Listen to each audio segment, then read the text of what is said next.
membawakan satu lagu pujian.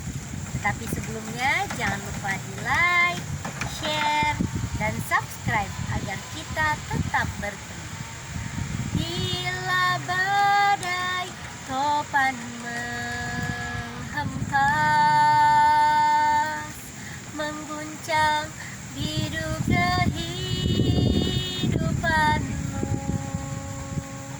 tiada tempat berlabuh dan engkau putus asa, kemana kan bertanya? Satu nama yang paling indah, bila engkau mau percaya, datanglah pada Yesus, Dia akan mendengarkan segala keluh kesahmu. Tambatkanlah pada hidupmu di dermaga kasih-Nya.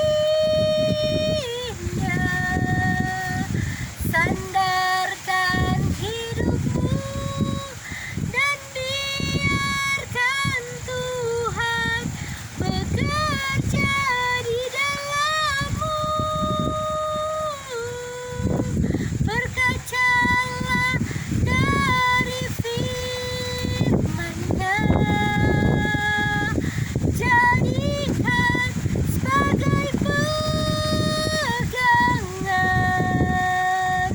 Percayakan Tuhan menjadi nakoda di dalam hidupmu. Percayakan Tuhan menjadi nakoda di dalam hidupmu. Sangat senang berjumpa dengan Anda hari ini. Hari ini saya berada di alam terbuka. Nah, marilah kita bersama-sama mendengarkan firman Allah di tempat ini. Nah, cerita yang kita akan dengarkan pada hari ini masih terdapat di dalam kitab Keluaran. Saat ini kita akan mendengarkan cerita di kitab Keluaran pasal 24. Nah, di pertemuan kita yang lalu, kita sudah mendengarkan bersama-sama cerita dari pasal 23. Nah, saya akan mengingatkan secara singkat tentang judul-judul cerita di pasal 23 yang lalu. Judulnya yang pertama adalah peraturan tentang hak-hak manusia. Kemudian peraturan tentang kebaktian dan hari-hari raya. Dan kemudian yang ketiga adalah janji dan teguran kepada Israel. Nah, itulah 3 judul-judul utama yang terdapat di dalam pasal 23 yang lalu. Nah, saat ini kita akan mendengarkan atau meneruskan akan cerita kita di dalam pasal 24. Nah, judulnya adalah upacara pengikatan perjanjian antara Tuhan dengan bangsa Israel. Jadi judulnya upacara pengikatan perjanjian antara Tuhan dengan bangsa Israel. Mari kita mengikutinya. Berfirmanlah ia kepada Musa. Jadi ia di sini adalah Tuhan Allah sendiri ya. Jadi berfirmanlah ia kepada Musa, naiklah menghadap Tuhan, engkau dan Harun, Nadab dan Abihu, dan 70 orang daripada tua-tua Israel, dan sujudlah kamu menyembah dari jauh. Hanya Musa sendirilah yang mendekat kepada Tuhan, tetapi mereka itu tidak boleh mendekat, dan bangsa itu tidak boleh naik bersama-sama dengan dia. Nah, jadi dikatakan di ayat pertama bahwa Tuhan Allah berfirman kepada Musa, untuk agar supaya mereka itu akan naik di gunung tentunya, tetapi naiknya tidak terlalu tinggi tentunya ya. Nah, dikatakan selanjutnya bahwa mereka atau Musa itu naik bersama Harun, Nadab, dan Abihu dan 70 orang dari para tua-tua Israel. Kemudian dikatakan mereka nggak boleh dekat ya, nggak boleh terlalu sampai di puncak. Mereka hanya bisa berada jauh daripada puncak gunung ya. Dan kemudian dikatakan hanya Musa sendirilah yang mendekat kepada Tuhan, tetapi mereka tidak boleh mendekat dan bangsa itu tidak boleh naik bersama-sama dengan mereka. Kemudian bangsa Israel tidak boleh mengikuti akan beberapa orang ini yang ditunjuk oleh Tuhan Allah. Nah, selanjutnya di ayat 3. Lalu datanglah Musa dan memberitahukan kepada bangsa itu segala firman Tuhan dan segala peraturan itu. Maka seluruh bangsa itu menjawab serentak, segala firman yang telah diucapkan Tuhan itu akan kami lakukan.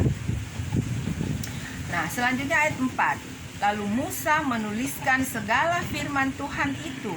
Keesokan harinya pagi-pagi didirikannya mezbah di kaki gunung itu dengan 12 tugu sesuai dengan ke-12 suku Israel.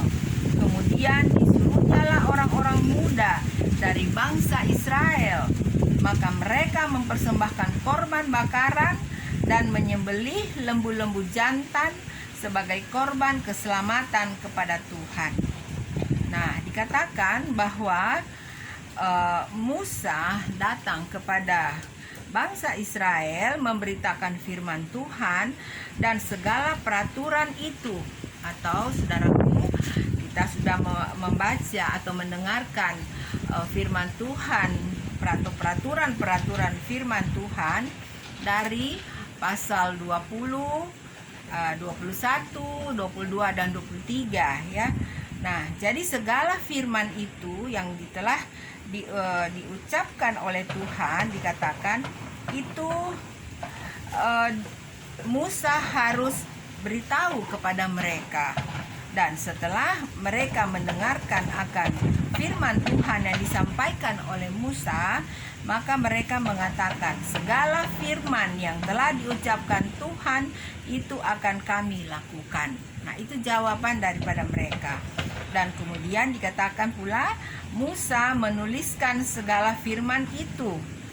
Dan setelah keesokan harinya Musa mendirikan mezbah di kaki gunung itu dengan 12 tugu sesuai dengan ke-12 suku Israel. Kemudian disuruhnyalah orang-orang muda dari bangsa Israel, maka mereka mempersembahkan korban bakaran dan menyembelih lembu-lembu jantan sebagai korban keselamatan kepada Tuhan.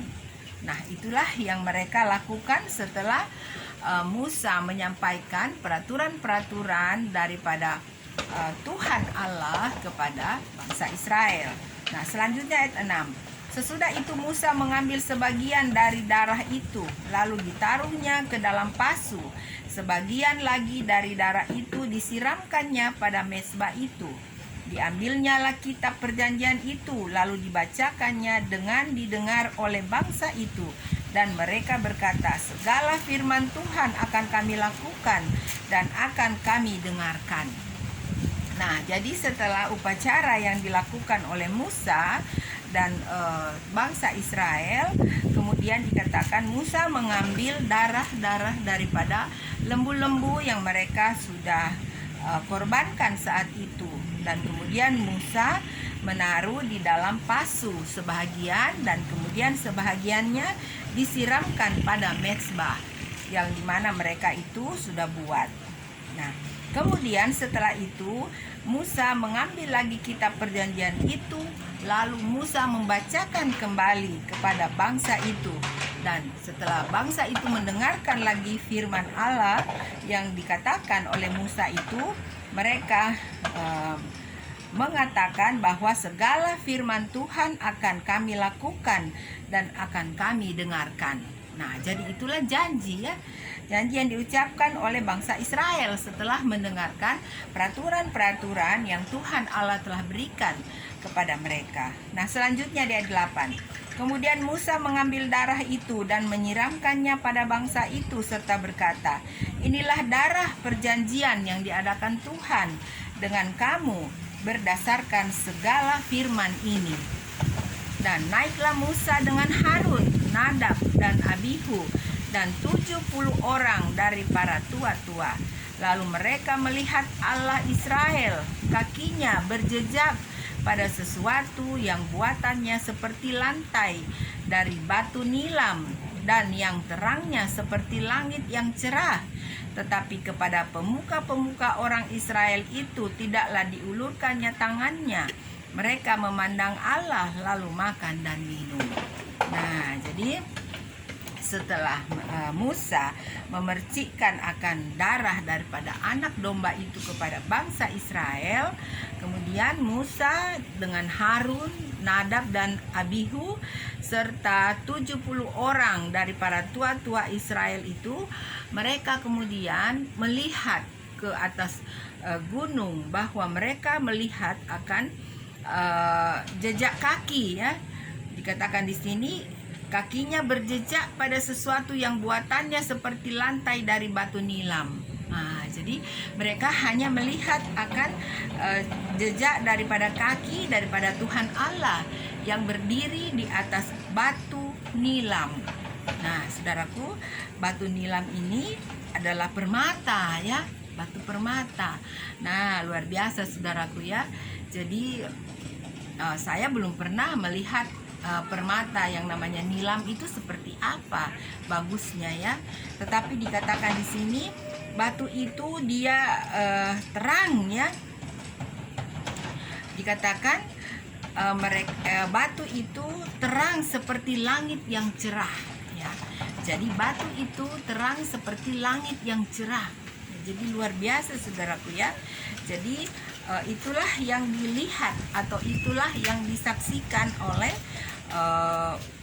Musa, Harun, Nadab, dan Abihu serta 70 orang dari para tua-tua Israel. Nah, selanjutnya setelah mereka melihat akan peristiwa itu, dikatakan mereka di tempat itu mereka lalu makan dan minum bersama-sama. Nah, itulah cerita dari pasal 24 dari ayat 1 sampai ayat 11. Nah, selanjutnya kita akan tiba di ayat 12. Judulnya Musa di Gunung Sinai. Tuhan berfirman kepada Musa, "Naiklah menghadap aku ke atas gunung dan tinggallah di sana, maka aku akan memberikan kepadamu loh batu, yakni hukum dan perintah yang telah kutuliskan untuk diajarkan kepada mereka." Nah, setelah mereka makan dan minum bersama-sama di kaki gunung itu, kemudian Tuhan Allah berfirman kepada Musa, "Musa, naiklah menghadap aku ke atas gunung dan tinggallah di sana. Maka aku akan memberikan kepadamu loh batu, yakni hukum dan perintah yang telah kutuliskan untuk diajarkan kepada mereka." Nah, jadi Tuhan Allah menyuruh Musa untuk naik ke gunung karena akan diberikan Tuhan loh batu. Nah, dikatakan yakni hukum dan perintah yang Tuhan tulis sendiri ya, dan itu akan diberikan kepada Musa. Nah, selanjutnya ayat 13. Lalu bangunlah Musa dengan Yosua abdinya, maka naiklah Musa ke atas gunung Allah itu.